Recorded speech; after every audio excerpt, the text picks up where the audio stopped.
अस्सलाम वालेकुम। आज हम इंट्रो जो कैटसन का था, जनरल फार्मा का जो पहला चैप्टर है इंट्रो, उसका जो रिमेनिंग पोर्शन हमने कल मिस कर दिया था, हमने आज के लिए छोड़ा था, आज हम वहाँ से आगे कंटिन्यू करेंगे, ठीक है? तो हम स्टार्ट करते हैं इंट्रो टू जनरल फार्मा का सेकंड पोर्शन से, ठीक है? पहली बात तो ये है कि जो डेफिनेशंस जो होती हैं वो सारी इंपॉर्टेंट है जनरल फार्मा की, और मोस्टली अगर आप यूएचएस के क्वेश्चन उठा के देखोगे ना तो आपको अक्सर जो है वो डेफिनेशंस ही आई हुई मिलेंगी यूएचएस के प्रूफ में, ठीक है? अब हम इसकी डेफिनेशंस देख लेते हैं पहले, उसके बाद आगे हम इसके फर्दर कंटिन्यू करेंगे। सबसे पहले आ जाता है प्लेसिबो। प्लेसिबो क्या चीज़ है?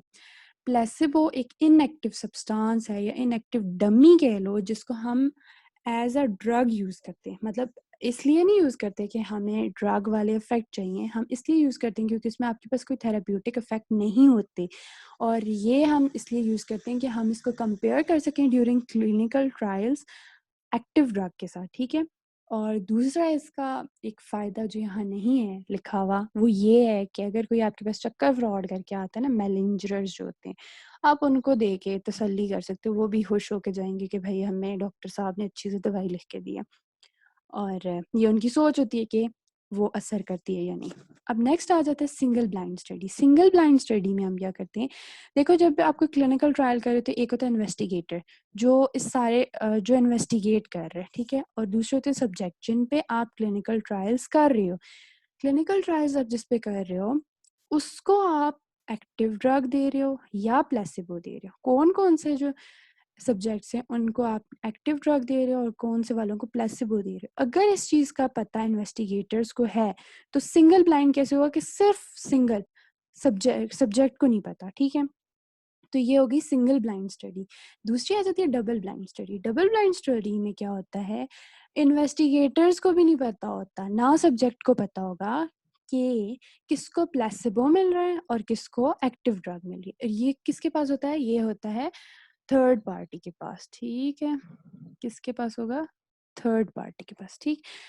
अब एक 2 चीज़ें और हैं, एक है आईएनडी क्या होता है और दूसरा एनडीए क्या होता है। आईएनडी होता है investigational new drug exception.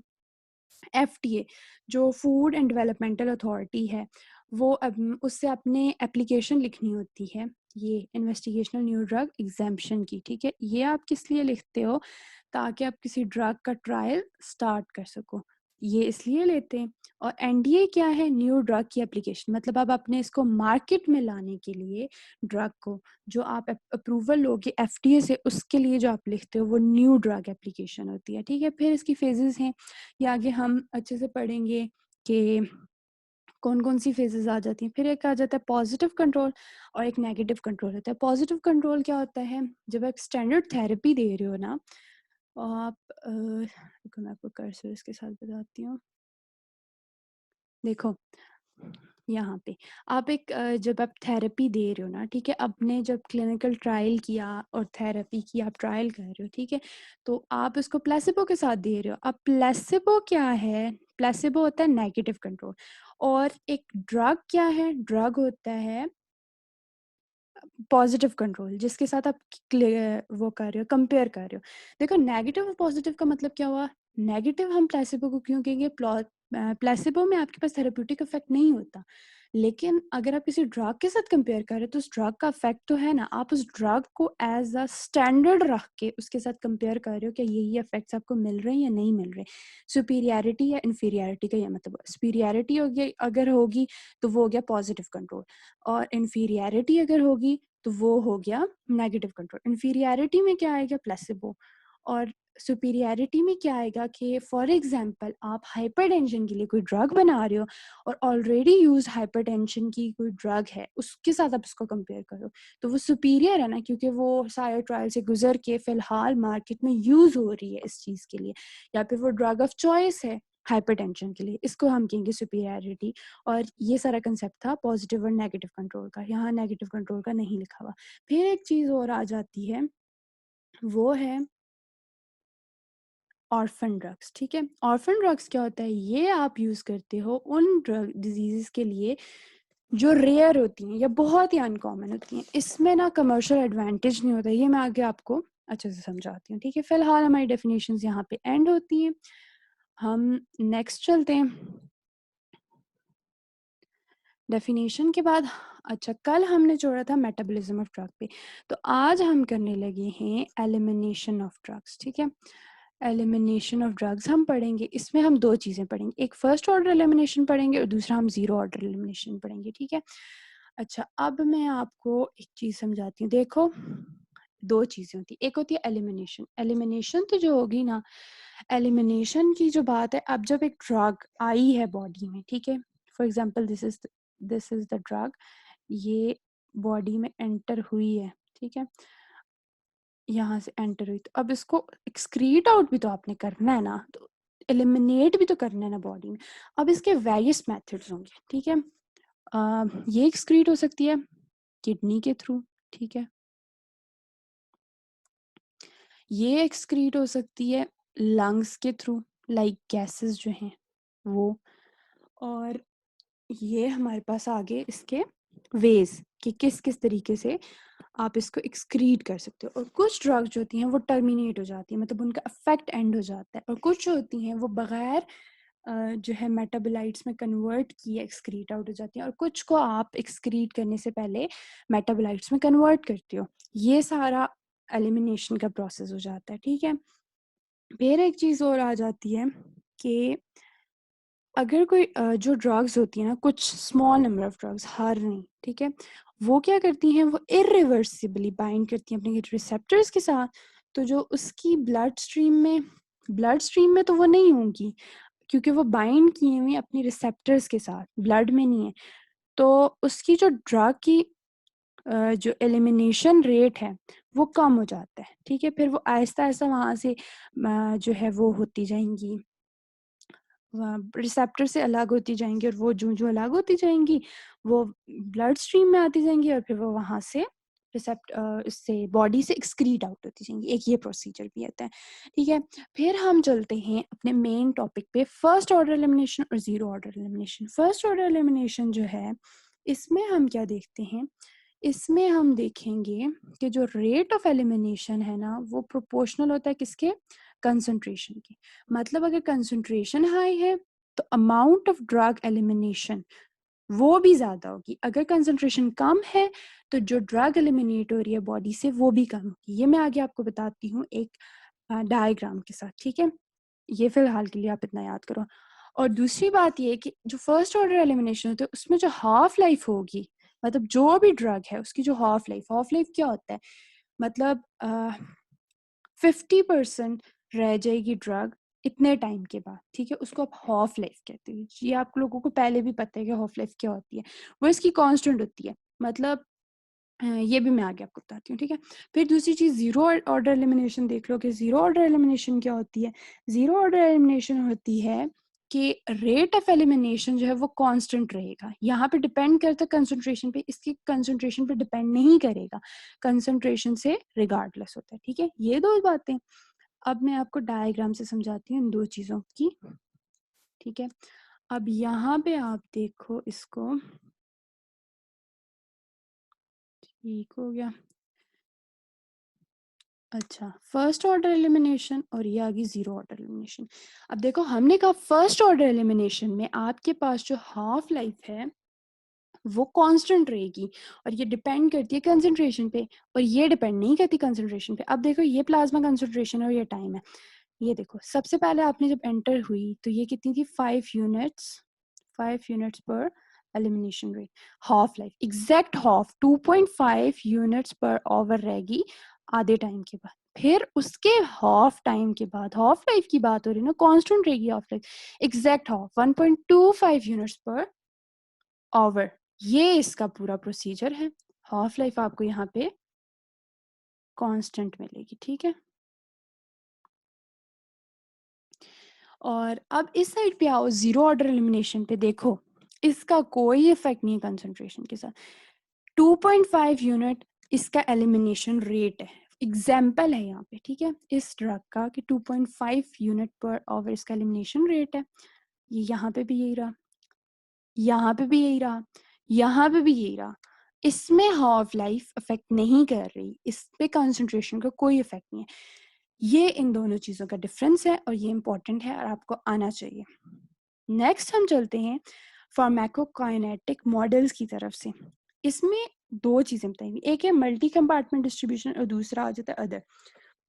Multi compartment other वाले में तो हम ये कहते हैं मल्टी कंपार्टमेंट में हम क्या कहेंगे, मल्टी कंपार्टमेंट डिस्ट्रीब्यूशन में हम क्या कहते हैं कि हम इसको डिवाइड कर रहे हैं फॉर एग्जांपल दो कंपार्टमेंट में, फिर उसको आगे हम इस डायग्राम के थ्रू पढ़ेंगे, ठीक है। और जो अदर डिस्ट्रीब्यूशन है उनका ऐसा कुछ नहीं एक्सप्लेन किया हुआ, वो ये कह लो कि शायद एक कंपार्टमेंट या फिर एक से दो से ज़्यादा कंपार्टमेंट, वो वाला सीन आ जाता है, ठीक है। अच्छा, ये अब हम देखते हैं आपकी फिगर 1.4 है कैटसन से। हम इस डायग्राम को देखते हैं। सबसे पहली चीज़ आप यहाँ पे देखो, ठीक है, दो कंपार्टमेंट में इसने कैसे डिवाइड किया। पहला ब्लड, नंबर 2 टिश्यूज, ठीक है। ये एक कंपार्टमेंट है, ये टिश्यूज है। अब इसकी डिस्ट्रीब्यूशन और एलिमिनेशन को हम यहाँ पढ़ेंगे, ठीक है। अब देखो, ये वाला जो पोर्शन है ना इसका, ये वाला, ये डिस्ट्रीब्यूशन फेज है।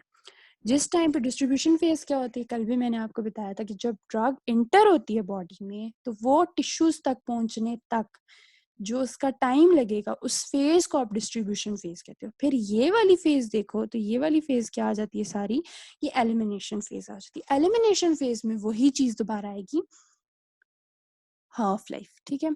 यहाँ पे वो चीज रिप्रेजेंट कर रही है। इस मॉडल में सिर्फ इतनी बात उसने एक्सप्लेन की है, ऐसे जिसने कोई बहुत बड़ी साइंस नहीं बताई। फिर नेक्स्ट चीज आ जाती है कि ड्रग डेवलपमेंट और रेगुलेशन हम कैसे करेंगे। ये डायग्राम समझो, फिर आगे मैं इसको फर्दर एक एक करके भी समझाती हूँ। सबसे पहली चीज क्या होती है, आप क्या करते हो, इन विट्रो स्टडीज करोगे। सबसे पहली चीज क्या है, आपने ये चीज देखनी है कि आप ड्रग बना किस चीज के लिए रहे हो, ठीक है। आपने एक टारगेट सेट करना है कि आप बना किसके लिए रहे हो, हाइपरटेंशन के लिए, डायबिटीज के लिए, किस चीज के लिए। और अगर आप उन चीजों के लिए बना भी रहे हो तो आपने ये देखना है कि हाइपरटेंशन के लिए फॉर एग्जांपल कर रहे हो तो वो आप किस रिसेप्टर के अगेंस्ट, क्या टारगेट क्या है आपका, ठीक है। उसके बाद आप करोगे, सबसे पहले आप क्या करोगे, ये बायोलॉजिकल प्रोडक्ट्स लोगे, मतलब लैब वर्क सारा आप करोगे, ठीक है। उसके बाद आप देखोगे एफिकेसी उसकी क्या है, उसकी सेफ्टी क्या है। उसके बाद आप जाओगे एनिमल टेस्टिंग पे, अगर वो सेफ है और इफेक्टिव है तो फिर आप इसकी एनिमल टेस्टिंग करोगे, एनिमल्स में आप टेस्टिंग करोगे। अगर आपको वो वहां से भी सेफ मिलती है फिर आप जाओगे क्लिनिकल टेस्टिंग पे। क्लिनिकल टेस्टिंग पे आप जाओ फेज 1, ये आपके पास आ गया फेज 1। फेज 1 में आपने वॉलेंटियर्स लेने 20 to 100 लिए आपने, ठीक है। आपने इसमें क्या देखना है कि ये सेफ है, ठीक है, ये सेफ है और फार्माकोकाइनेटिक्स इसकी देखोगे। फेज 2, इसमें 100 से 200 पेशेंट लेने हैं। अब आपने वॉलेंटियर्स नहीं, पेशेंट लेने हैं, ठीक है। अब आपने देखना है कि ये पेशेंट्स में काम करती है या नहीं। नंबर 3, फेज 3, इसमें आपने क्या देखना है, इसमें आप देखोगे कि ये वर्क करती है या नहीं, डबल ब्लाइंड स्टडी करके देखोगे। और इसमें आप लार्ज अमाउंट ऑफ पेशेंट्स पे करते हो। नंबर अब जब आपने क्लिनिकल टेस्टिंग कर ली, फेज 3 भी हो गया, अब आप फेज 4 पे जाओगे। फेज 4 कौन सी होती है, वो होती है मार्केटिंग फेज 4, ठीक है। इसमें आप पोस्ट मार्केटिंग सर्विलेंस देखोगे, ये मैं आपको आगे एक्सप्लेन करती हूँ। और उसके बाद अगर ये यहाँ से भी सिलेक्ट होगी तो फिर ये अवेलेबल हो जाती है, ठीक है। और अच्छा, अब देखते हैं हम सेफ्टी और एफिकेसी क्या चीज़ है। सेफ्टी क्या चीज़ है, सेफ्टी ये कि ड्रग के टॉक्सिक इफेक्ट्स कितने हैं, वो आप सेफली दे सकते हो किसी ह्यूमन में या नहीं, ठीक है। मतलब कि उसके रिस्क फैक्टर्स उसके बेनिफिट से कम हैं या ज़्यादा हैं। अगर तो उसके बेनिफिट्स ज़्यादा हैं और उसके रिस्क बहुत माइल्ड से हैं, माइल्ड टू मॉडरेट हैं, जो आप एक्सेप्ट कर सकते हो उन बेनिफिट्स की खातिर, तो फिर वो ड्रग सेफ है। फिर आ जाती है एफिकेसी। एफिकेसी क्या चीज़ है, एफिकेसी होती है कि जिस चीज़ के लिए आप दे रहे हो, उस मकसद के लिए, मतलब जिस थेराप्यूटिक इफेक्ट जो आपको चाहिए, वो इफेक्ट आपको कितने परसेंट तक मिलता है। मतलब अगर आप उसको दे रहे हो हाइपरटेंशन ट्रीट करने के लिए, वो ड्रग देने के बाद आपके पास 90% उसकी हाइपरटेंशन इफेक्टिवली ट्रीट हो रही है, तो इसका मतलब वो ड्रग इफेक्टिव है, एफिकेसी उसकी ये शो करती है। फिर नेक्स्ट आ जाता है हमारे पास एनिमल टेस्टिंग।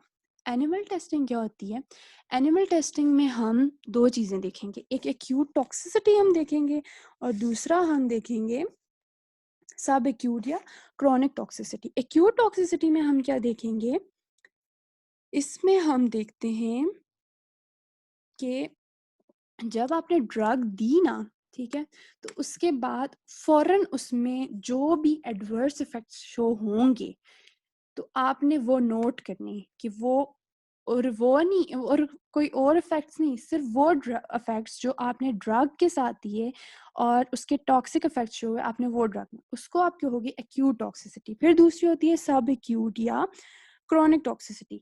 ये होता है कि अगर आप क्रॉनिक दे रहे हो उसको, ठीक है, और उसके बाद आके आपके पास ये इफेक्ट शो हो रहे हैं, तो उसको आप सब एक्यूट या क्रॉनिक टॉक्सिसिटी कहोगे। सब एक्यूट जो होती है वो होती है, मैं बताती हूँ आपको, सब एक्यूट होती है 2 to 4 वीक्स,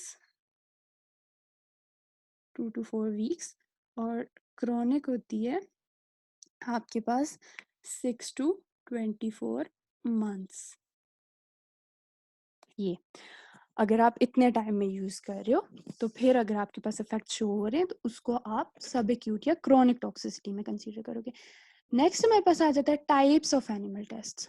टाइप्स कौन कौन सी हैं? एक आ जाता है, सबसे पहले आ जाती है फार्माकोलॉजिकल प्रोफाइल। देखो फार्माकोलॉजिकल प्रोफाइल में आप क्या करते हो, वही बात जो मैंने आपको स्टार्टिंग में बताई थी, इसमें हम ये चीज़ देखेंगे कि हमें पता हो कि हम ड्रग किस चीज़ के लिए बना रहे हैं, ठीक है, हम उस ड्रग को किस चीज़ के लिए बना रहे हैं, मतलब हमारी वो डिजीज़ क्या है जिसके अगेंस्ट हम उस ड्रग को बना रहे हैं, फिर उस डिजीज़ फिर उस इफेक्ट के लिए हमारा टारगेट टिश्यू या रिसेप्टर क्या है जहाँ पे वो ड्रग एक्ट करेगी। ये सारा जो डेटा है, इन सारी चीज़ों का हम फार्माकोलॉजिकल प्रोफाइल में देखते हैं। फिर हम देखते हैं रिप्रोडक्टिव टॉक्सिसिटी। रिप्रोडक्टिव टॉक्सिसिटी में हम क्या देखेंगे कि ड्यूरिंग प्रेगनेंसी वो ड्रग कितनी इफेक्टिव है, ठीक है। उसमें दो टर्म्स है, पहले ये देख लो, टेराटोजेनेसिस क्या है और म्यूटाजेनेसिस क्या है। टेराटोजेनेसिस है कि आपने दी बॉडी में, आपने एक प्रेग्नेंट वुमन को आपने एक ड्रग दी है और वो क्रॉस की है, वो फीटस के टिश्यूज तक पहुंची है और वहां जाके उसने डेवलपमेंटल डिफेक्ट्स कॉज किए हैं। क्या कॉज किए? डेवलपमेंटल डिफेक्ट्स कॉज किए हैं, ठीक है। तो वो ड्रग जो है आप उसको टेराटोजेनेटिक कहोगे, ठीक है, या टेराटोजेनिक कहोगे, ठीक है। म्यूटाजेनेसिस क्या है? ये जाके उसके टिश्यूज पे इफेक्ट नहीं करेगी, ये बेबी के या पर्सन के जीन्स पे जाके इफेक्ट करेगी, ठीक है, और किसी भी एज में कर सकती है। और जब वो पर्सन जो है, जब उसके ऑफ स्प्रिंग्स आपके पास उसके आएंगे तो उसमें आपके पास हेरिटेबल एबनॉर्मेलिटीज होंगी। वो उस वजह से होंगी क्योंकि उसकी जीन में जाके उसने चेंजेस कॉज किए हैं और वहां पे उसने म्यूटेशंस कॉज करती हैं, उसकी वजह से होगी। उसको हम म्यूटाजेनेसिस कहते हैं। इसके लिए हम एक टेस्ट यूज करते हैं, दो टेस्ट बल्कि, ह्यूमन में अलग होता है और माइस के लिए अलग होता है। ह्यूमन के लिए आप एमएस टेस्ट यूज करते हैं और उसके लिए माइस में आप यूज करते हो डोमिनेंट लीथल टेस्ट। ह्यूमन में आप करते हो एमएस टेस्ट, मैं यहाँ लिख रही हूँ एमएस टेस्ट, ठीक है, ये आप यूज करते हैं। एमएस टेस्ट का मैं आपको थोड़ा सा बता देती हूँ। एमएस टेस्ट जो होता है ना, वो इन विट्रो टेस्ट है और इसमें हम म्यूटाजेनेसिस देखते हैं, ठीक है। इसमें हम यूज क्या करते हैं, हम एक सैल्मोनेला बैक्टीरिया का स्पेशल स्ट्रेन लेंगे, हम उसको अच्छा, उस स्ट्रेन की खासियत ये होती है वो ना स्पेशल मीडियम में ग्रो करता है, उसको स्पेसिफिक न्यूट्रिएंट्स चाहिए ग्रो करने के लिए। जब आप उसको देते हो पेशेंट में, अगर वो मतलब स्पेसिफिक न्यूट्रिएंट्स उसके बगैर ग्रो कर जाता है तो इसका मतलब है कि पेशेंट में म्यूटेशन है। अगर नहीं है तो फिर वो ग्रो नहीं करेगा। और ऐसा ही एक टेस्ट होता है जो माउस में हम करते हैं, वो डोमिनेंट लीथल टेस्ट है, वो हम म्यूटाजेनेसिस देखने के लिए करते हैं। फिर कार्सिनोजेनेसिस का बताती हूँ, फिर मैं आपको, सॉरी, कार्सिनोजेनेसिस का बताती हूँ, उसके बाद फिर मैं आपको ना एक टेबल करवाती हूँ रिप्रोडक्टिव टॉक्सिसिटी वाला। कार्सिनोजेनेसिस क्या होता है? अब देखो, बहुत सारी ड्रग्स ऐसी हैं जिनमें पोटेंशियल होता है कि वो कैंसर प्रोड्यूसिंग सेल्स, ठीक है, कैंसर होता क्या है एक्चुअली ना, ये मतलब अनकंट्रोलेबल ग्रोथ, ठीक है, नॉर्मल ग्रोथ नहीं, अनकंट्रोलेबल ग्रोथ अगर हो जाए तो उसको आप कैंसर कहते हो। ये आगे आप नियोप्लेजिया में जब आप पैथो पढ़ोगे तो वहाँ अच्छे से पढ़ोगे, मैं जस्ट आपको यहाँ पे थोड़ा सा ओवरव्यू दे रही हूँ। तो यहाँ पे कुछ ऐसे जो ड्रग्स होती हैं वो सेल्स में ऐसी चेंजेस लाती हैं कि वो अनकंट्रोलेबल ग्रोथ स्टार्ट कर देते हैं, जिसकी वजह से कैंसर हो सकता है, ठीक है, मैलिग्नेंट पोटेंशियल उसमें ले आती हैं। अच्छा, कुछ ड्रग्स के नाम मैं आपको बताती हूँ। एफ्लाटॉक्सिन आ गई और नाइट्रोसामाइंस, ठीक है, मैं यहाँ लिख भी देती हूँ एफ्लाटॉक्सिन्स का, ठीक है, एफ्लाटॉक्सिन्स,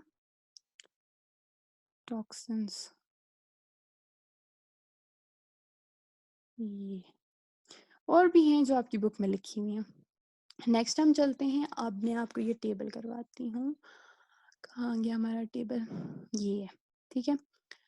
अब इसमें आप देखिएगा, इसमें कैटेगरीज हैं A B C D X, ठीक है, ए बी सी डी।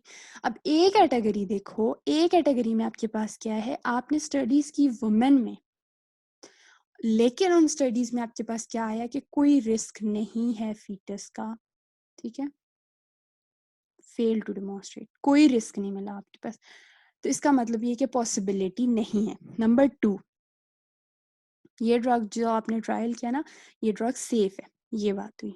बी, आपने एनिमल्स पे टेस्ट किया, आपने किस पे किया, आपने एनिमल्स पे टेस्ट किया लेकिन उसमें कोई फीटल रिस्क नहीं मिला आपको, ठीक है, लेकिन आपने प्रेग्नेंट वुमेन में टेस्ट नहीं किया, ना आपने कोई कंट्रोल स्टडीज की हैं, ठीक है। और या इसका एक दो पॉसिबिलिटी, ये कि आपने एनिमल्स पे टेस्ट किया और उसमें आपको एडवर्स इफेक्ट मिला, लेकिन वो बहुत कम था, डिक्रीज था, लेकिन आपने इसको कंफर्म नहीं किया वुमेन में कंट्रोल स्टडी करके, ठीक है।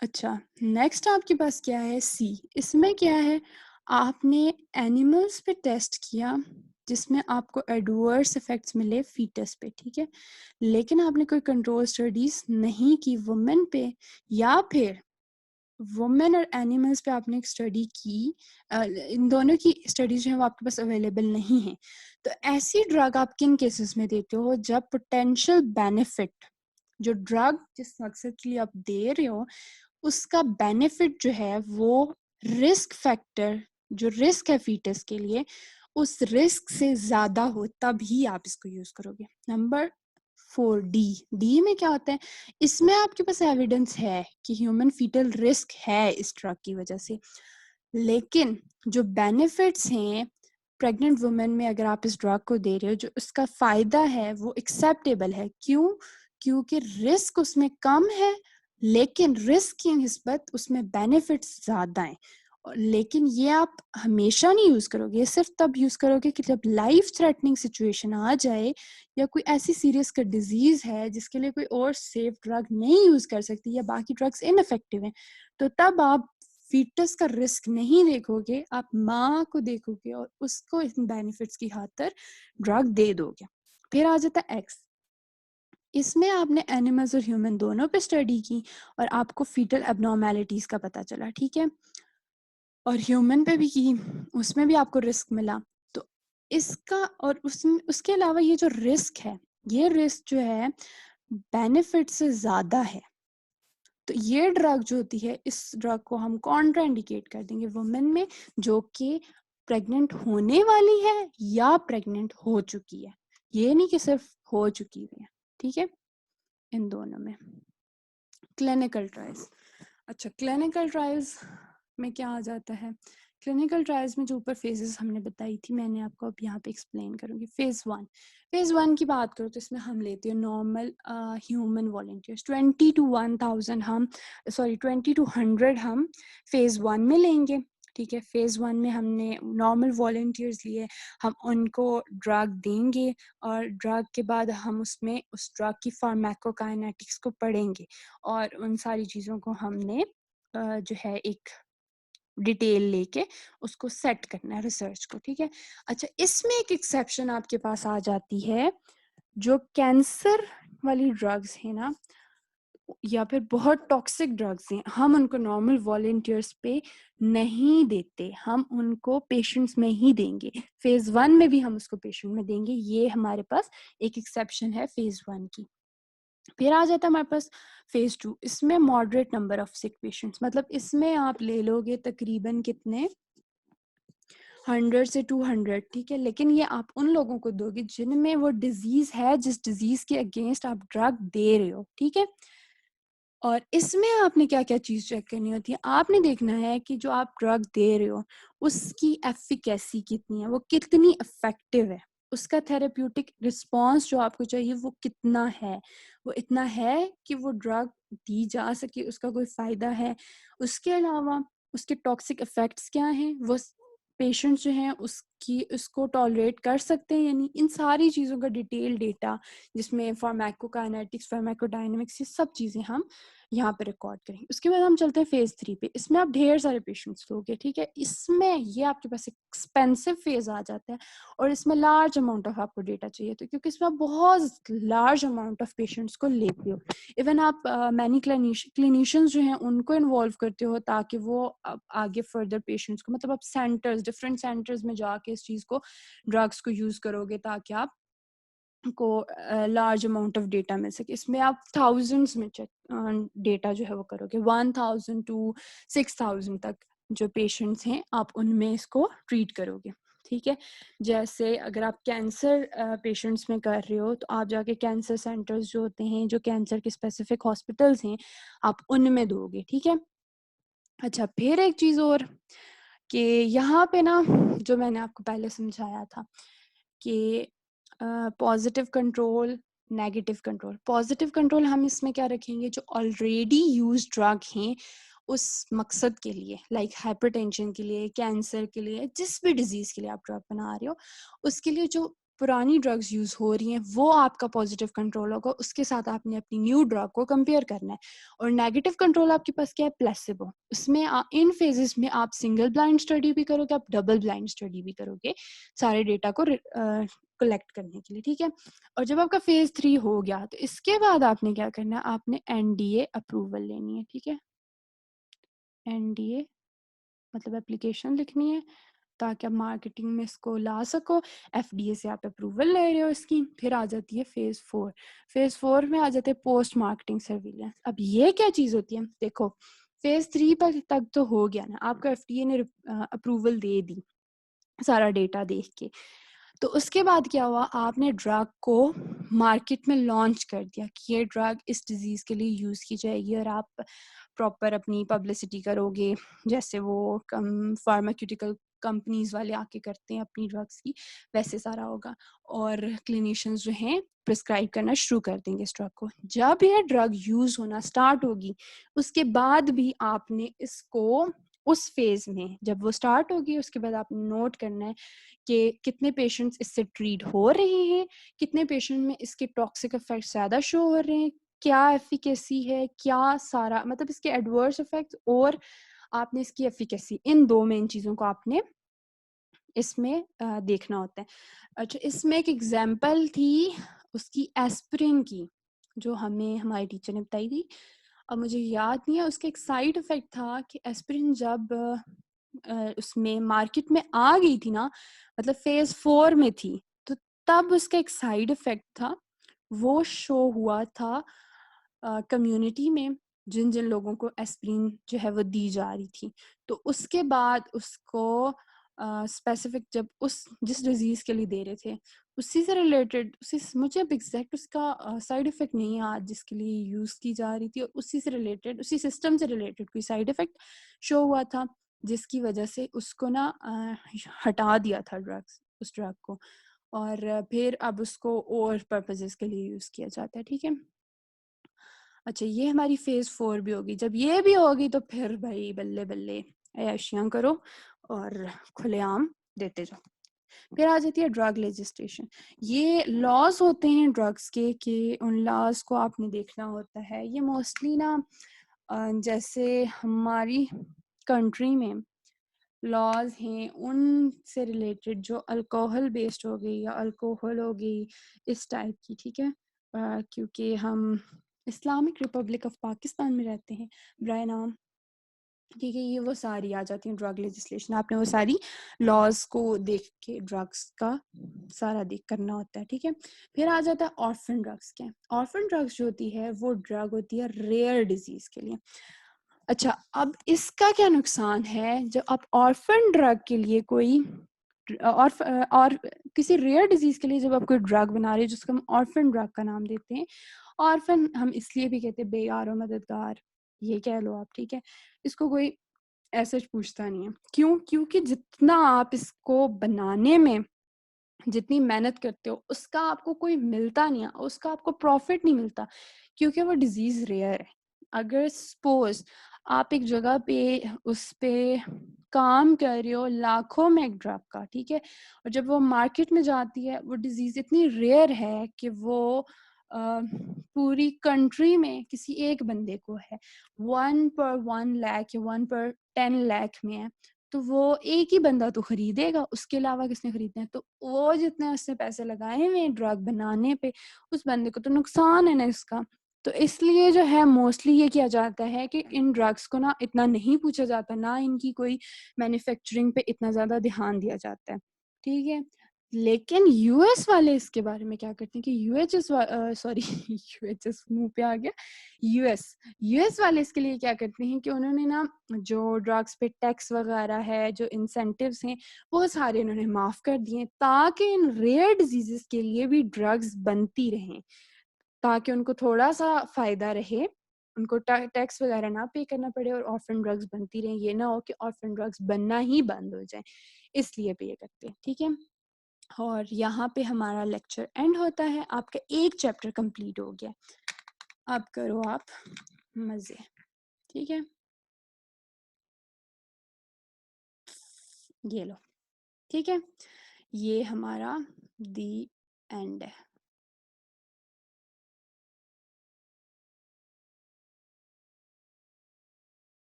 चलो ठीक है जी, अल्लाह हाफिज़, फ़ी अमान अल्लाह।